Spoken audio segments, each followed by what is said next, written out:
Il est l'heure. Putain! Voilà. C'est peut-être un peu surjoué, mais... Bonjour à toutes et à toutes et à tous, à toutes et à tous, à toutes et à tous, tous pour voir? Yes. Excellent, j'adore. Bonjour à toutes et à tous, bienvenue sur la première vidéo de ma chaîne. Vous l'avez vu dans le titre, vidéo FAQ. J'ai fait une story pour vous dire, allez-y, posez les questions, tout ce que vous avez en tête, tout ce qui vous passe par la tête, je répondrai à tout. Je n'ai aucun filtre, rien. Et au final, sur les 150 questions que j'ai reçues, il devait y avoir 90%, c'est pourquoi tu quittes les IHV? Pourquoi tu quittes les IHV? Est-ce que tu restes en local? Oui, je vais répondre à ces questions. Pourquoi l'aventure les IHV, c'est fini pour moi? Je vais y répondre dans cette vidéo, pas tout de suite. Le watch time avant tout. Je vais y répondre à un moment de la vidéo. Reste toute la vidéo si tu veux savoir pourquoi je me barre. Voilà. Allez, c'est parti. Je suis pas tout seul au local. Il y a quelqu'un là, ils m'aident pas du tout. Hein. C'est. Qu'est-ce que tu veux que je fasse? J'en sais rien moi. Attends, pousse-toi, je vais faire la vidéo à ta place. Ouais, bah vas-y. Salut les gars. Il y a aucune différence entre les deux. Je suis un peu plus beau gosse quoi. Allez, on est parti pour les questions que vous m'avez posées donc sur Instagram. Première question. Quel est ton parcours? Comment es-tu devenu monteur? Mon parcours professionnel, mon parcours d'études. J'ai fait des écoles spécialisées dans le montage, c'est totalement faux. J'ai fait un bac S comme Mathis. T'as fait un bac S toi? STI 2D. STI, sciences et techniques d'ingénieur, non? C'est un truc comme ça? Développement durable. Ah ouais, carrément. Je connais pas. Bac S, que j'ai obtenu avec mention, évidemment. Quand on dit pas la mention, c'est que c'est la mention assez bien. Sinon, tu le dis, mention très bien. J'ai fait ça, j'ai fait un BTS design d'espace, donc architecture d'intérieur. Je suis sur le papier architecte, mais sur le papier seulement. J'ai aussi un bac +2 en art plastique. J'ai fait une formation prépa kiné. J'ai fait plein de trucs pour au final devenir monteur de façon autodidacte. Je me suis formé avec la meilleure école qui existe au monde, c'est-à-dire YouTube. Les tutos YouTube, y a rien de mieux. Voilà. Deuxième question qui en découle plus ou moins. Comment tu es arrivé au local et comment as-tu rencontré les inachevés? Alors, je vais commencer par la deuxième. J'ai rencontré les inachevés tout simplement parce que Roro était le colocataire d'un de mes amis. À l'époque, ils avaient, je crois, parce que c'était il y a 4-5 ans, ils avaient déjà un petit succès, hein, mais ils avaient, je crois, 30 000 abonnés. De fil en aiguille, on a croisé nos projets, etc. Et il m'a dit, on a dans l'idée de faire une chanson. Est-ce que tu pourrais nous aider pour ça? Et j'ai dit oui. Donc ils sont venus chez moi et on a enregistré donc la chanson qui était la parodie de Black M, Je suis rennais. Je suis rennais, meilleure ville de l'Ouest devant les Nantais. Et voilà, notre première collaboration avec les inachevés, c'était ça. Et dans cette chanson, vous pouvez entendre donc ma voix sur le refrain. Et la deuxième question, c'était donc comment es-tu arrivé au local? Et par le biais du coup des inachevés. C'est grâce à eux que je suis là. Faut qu'on range toutes les affaires quand même. Ah, putain. Oh, ça passe. Allez. Allez, voilà. Je sais pas où je vais avec cette blague. Troisième question, quel était ton rôle avec les inachevés? Alors ça, je pense que c'est la troisième question la plus posée. C'est vrai que c'était pas très clair, c'était pas évident, puisque je faisais un peu de tout. Mon rôle en fait, c'était m'occuper de tout ce qui était CM, donc Community Management, de la page Facebook des inachevés. J'en ai eu vite marre, on va dire, de ça. Donc les gars m'ont proposé en décembre 2020 de prendre un monteur, que je salue, coucou Pierre. Et moi, à côté de ça, je serais plus l'homme à tout faire, c'est-à-dire que je les aiderais sur les tournages. Donc je tiendrai la caméra, parfois aussi je serai devant la caméra, faire un petit peu de tout en vrai, et cette chose-là me plaisait plus, donc c'est ça qu'on a décidé de faire avec les inachevés, et en vrai je garde une très bonne expérience de ce rôle au sein des inachevés. Quatrième question, est-ce que tu as prévu de faire une chaîne YouTube? Oui. Alors je ne ferai pas une chaîne YouTube avec une vidéo tous les 2-3 jours ou toutes les semaines, je ferai une vidéo quand j'aurai le concept d'en faire une. Ma chaîne YouTube, celle que je souhaiterais faire en tout cas, c'est une chaîne YouTube en rapport avec le divertissement mais aussi la musique et l'art. Des vlogs en rapport aussi avec mon activité de musicien à côté et aussi des fictions, quelque chose qui se rapproche du court-métrage. J'aimerais bien faire ce genre de choses, pourquoi pas, mais ça c'est clairement des projets pour plus tard, quand j'aurai vraiment le temps parce que c'est des choses qui demandent énormément de temps et de moyens aussi. Question suivante, as-tu prévu des choses pour ta chaîne Twitch? Car oui, j'ai une chaîne Twitch. Elle est ici, elle est dans la description, je vais essayer peut-être de la mettre là-haut aussi, je sais pas, je vais la mettre partout. J'ai une chaîne Twitch, je suis le samedi matin et le dimanche matin et j'essaye de rajouter 2 lives dans la semaine, mais ça, ces 2 jours-là ne sont pas fixes, ces 2 jours-là bougent. En projet que j'aurais, ce serait des podcasts. J'aimerais énormément faire des podcasts où j'invite des gens pour parler d'un sujet important qu'on pourrait considérer comme grave et que j'aimerais traiter lors de ces lives. Quel est ton ou ta youtubeuse préférée? J'en ai plusieurs chaînes chaînes que j'aime beaucoup. Ma première, c'est Not Serious, qui fait tout seul, donc bah forcément, il sort pas beaucoup de vidéos, mais quand il en sort une, c'est à chaque fois une masterclass. Tales from the Click, donc ça, je pense que vous connaissez. Pour le thème science-fiction dans le cinéma, il y a Nexus 6. Eux, ils sont incroyables, c'est au niveau de la réalisation de leurs vidéos. C'est clairement des mini-films dans leurs vidéos. Enfin, je trouve ça vraiment fou. Celle qui m'a beaucoup plu dernièrement, c'est Chronique Fiction. Et en dernière, je pourrais dire, dans la création visuelle, c'est Balo, que aussi j'ai découvert assez récemment. Et dernière chaîne que je pourrais vous conseiller, je vous promets que c'est la dernière, c'est pas une chaîne, mais c'est un type de chaîne. Moi, c'est les chaînes de restauration. Alors, pas les chaînes de restauration avec le truc du bonjour monsieur, carbonate de lieu noir sur son lit de vin endormi. Non, les chaînes de restauration où les mecs prennent des vieux objets, des trucs tout rouillés, tout pétés, genre un casque militaire, un vieux jouet, un moulin à café. J'en ai rien à foutre des moulins à café. Et ben, je veux voir comment il va faire pour le rendre hyper beau, hyper neuf, alors que le truc a 200 ans. Ça, je trouve ça trop bien. C'est vraiment mon ASMR. Je sais pas si vous, c'est pareil. Je sais pas si vous regardez ce genre de truc, mais vu le nombre de vues que ça a, ces vidéos, je me dis que je suis pas le seul. Voilà. Question suivante. Quel est ton crouton préféré? Oh, ça c'est la question qui fâche, ça c'est la question dure, ça rentre dedans direct. Si je devais choisir, j'ai dit que je répondais à tout, normalement on choisit pas entre les gens et tout, enfin c'est pas bien. Bah ça va être juste par ordre de fois où je les ai plus vus. Je vais dire Bouzy parce que je le vois tous les jours et puis ça serait con de m'entendre mal avec Bouzy.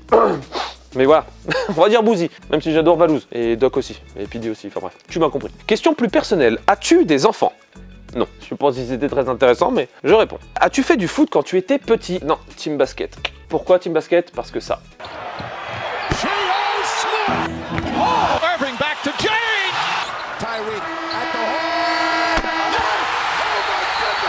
On est d'accord ou pas? Et team aussi un peu arts martiaux, boxe, tout ça. Oh, question suivante, question drama, attention. Est-ce que tu as une crush dans le YouTube game? Non, tout simplement parce que j'ai une compagne depuis bientôt 11 ans. Je suis amoureux d'elle, ça me suffit. Je n'ai donc pas de crush dans le YouTube game ni ailleurs. Parce que j'ai ce qu'il faut à la maison, comme on dit. Oh le con. Voilà. C'est bon chéri, t'as bien vu, j'ai dit, hein. J'ai dit l'amour, tout ça, ouais, c'est ça, bébé. Allez, ton meilleur souvenir au local, quel est-elle? Quel est-il? J'ai vraiment beaucoup de bons souvenirs au local, vraiment beaucoup.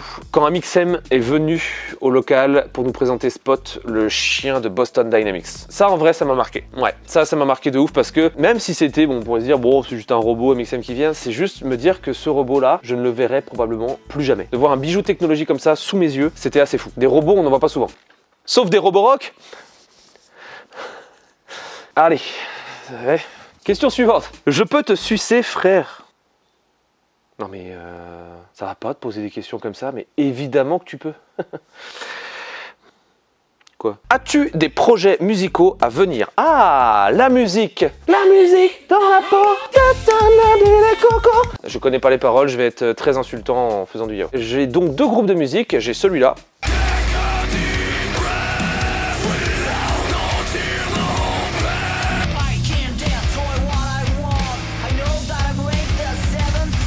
Et j'ai celui-là.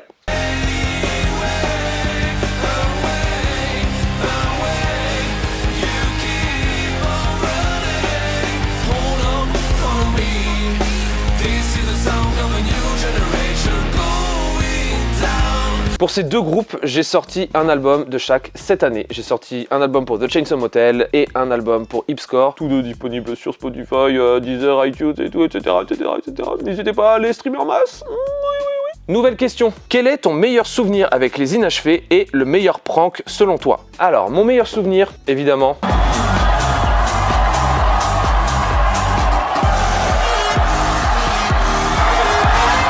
Les Daft Punk, en vrai, pour moi, c'était exceptionnel. Au-delà de l'impact de la vidéo, là, me retrouver sur le balcon avec les gars qui, eux, étaient déguisés en Daft Punk, en train de balancer un gros DJ set, et moi être derrière et voir toute cette foule en bas sauter avec le sourire, alors que ça faisait un an et demi qu'ils n'avaient pas plus le droit de faire de concert, ça m'a mis les larmes aux yeux, pour de vrai. J'étais vraiment heureux, et donc c'est un de mes meilleurs souvenirs avec les gars. Et le meilleur prank, selon moi, je pense que ce serait... J'hésite entre deux. Je dirais le pire mafieux, celui où je jouais le mafieux, où on s'est fait braquer par les flics, donc ça a failli mal tourné, mais ça s'est très bien fini et j'ai trouvé le prank incroyable au niveau de l'ampleur du truc. Et sinon, le vol de la Porsche de Doc Jay-Z, un de mes préférés réellement.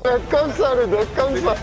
En vrai, il y a plus de chances de se rater parce qu'il y a beaucoup de facteurs qu'on contrôle pas. Ils ont pété la vie, les gros bâtards. Mais non. Mortel ou pas? Donc je dirais ces deux-là. Voilà. Nouvelle question, et ça y est, on y arrive. La fameuse question, pourquoi quittes-tu les inachevés? Alors, on va revenir au début. Déjà avant toute chose, aucun drama, rien du tout. Ne vous en faites pas, on s'entend toujours très bien avec les gars. On faisait des réunions régulières pour voir comment ça avançait de chacun de son côté, comment on se sentait. On a fait une dernière réunion, donc en septembre, on a convenu d'un commun accord que ni eux ni moi ne nous retrouvions dans le projet. C'est-à-dire que eux pensaient, ou en tout cas ressentaient, une sorte de détachement de ma part. Ils avaient l'impression que j'étais moins impliqué, ce qui est légitime. Et moi, de mon côté, j'avais l'impression de donner assez, voire trop par moment, et que eux ne voyaient pas ce que je faisais, et ça me peinait. En parlant, on s'est rendu compte que valait mieux qu'on arrête, parce qu'à la base, avant de travailler ensemble, on est potes, et donc du coup, on voulait pas détruire cette amitié, donc on a décidé d'arrêter, et c'était mieux ainsi. Il n'y a aucun drama, je leur souhaite tout le bonheur du monde. Les voir faire là dernièrement des pranks auxquels on avait pensé ensemble quelques mois auparavant, ça m'a juste donné beaucoup de joie. Donc petit mot pour vous les gars, merci pour ce que vous avez fait pour moi. Vous m'avez fait entrer dans une aventure que j'ai adorée. Vous m'avez fait rencontrer des personnes exceptionnelles, vous m'avez fait vivre des situations exceptionnelles. J'ai des souvenirs plein la tête avec vous, j'ai des moments de bonheur avec vous, de joie, de rire, de partage. Donc je vous souhaite vraiment tout le bonheur du monde. Et comme ils disent, allez, ciao! Dernière question, vas-tu quitter le local? Alors, cette question est épineuse et au final assez simple. J'étais au local en tant qu'homme à tout faire pour les inachevés. Je ne payais pas ma part de loyer puisque j'étais plus ou moins prestataire pour les inachevés. Donc maintenant que je ne travaille plus avec eux et ne pouvant pas payer ma part de loyer, je n'ai pas les moyens de le faire. Je n'ai donc plus aucune raison de rester au local. C'était une année et demie de folie en vrai. Sauf que vu que mon aventure avec les inachevés s'arrête, eh bien je suis donc obligé de rendre mon tablier comme on dit et quitter ma place du local. Mais je vais vous montrer tout de suite mon nouveau métier. Venez avec moi. Enfin non, du coup c'est moi qui... Allez, c'est mon autofocus là. C'est moi qui vais prendre la caméra. Enfin, t'as compris quoi. Mon setup. Au revoir le setup. Il faut rendre à César ce qui appartient à César, ou en tout cas à Bouzy ce qui appartient à Bouzy, et lui rendre ce setup. On débranche tout. Voilà. Adieu. Adieu petit Predator. Il m'aura bien servi.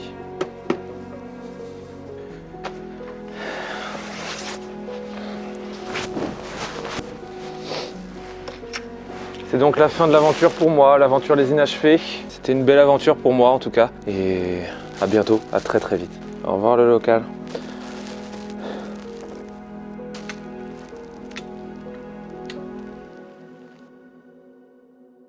Bon, on est le lendemain, je vais pouvoir vous montrer mon nouveau travail. Toujours un stress de rencontrer sa nouvelle équipe et de recommencer à zéro. J'espère que ça va bien se passer. Bonjour! Ah, personne pour m'accueillir, super. Bon, et ben voilà, nouveau lieu de travail. Ça vous dit peut-être quelque chose. Ça ressemble en tout cas à quelque chose que vous connaissez déjà. Ah.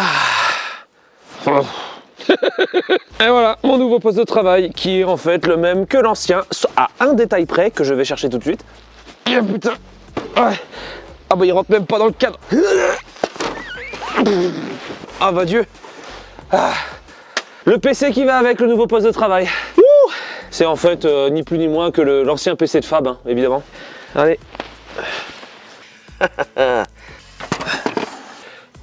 La vache, 8 kilos, 8000 kilos au moins le PC. Bon, je vous dois quelques explications pourquoi je suis encore là. Certains et certaines d'entre vous le savent déjà, vu que Bouzy, on a déjà parlé sur sa chaîne Bouzy TV. Fab s'en va pour se lancer en solo. Il reste au local, ne vous en faites pas, il reste au local en tant que créateur maintenant. Et vu que Bouzy avait besoin de quelqu'un de nouveau, qui avait besoin d'un travail dernièrement, cette personne-là, il m'a ramené ici et du coup il m'a dit bah écoute, si ça tente, on peut faire un essai, tu me dis si ça te plaît et moi je te dis si ça te plaît, etc. Et donc voilà, me voilà en tant que monteur pour la Bouzy TV. Mais ce n'est pas tout, puisque je travaille avec une autre personne aussi. Bon, elle n'est pas là. Je travaille avec Théa. En fait, pour Théa, je suis ce qu'on pourrait dire une aide supplémentaire, une aide au tournage. Pour le moment, ça se passe bien. La Bouzy Corp, j'adore. Et travailler avec Théa, pour moi, c'est un pur bonheur de travailler avec elle. Et voilà, vous savez tout. Je vous dis à bientôt pour une prochaine vidéo. Ce ne sera pas une FAQ, ce ne sera pas du vlog. Je pense que ce sera une vidéo en rapport avec la musique. Je vous fais des gros bisous. N'oublie pas de t'abonner. Tu fais kiffer quand tu cliques sur le bouton s'abonner. Le béco. J'ai un bureau électrique.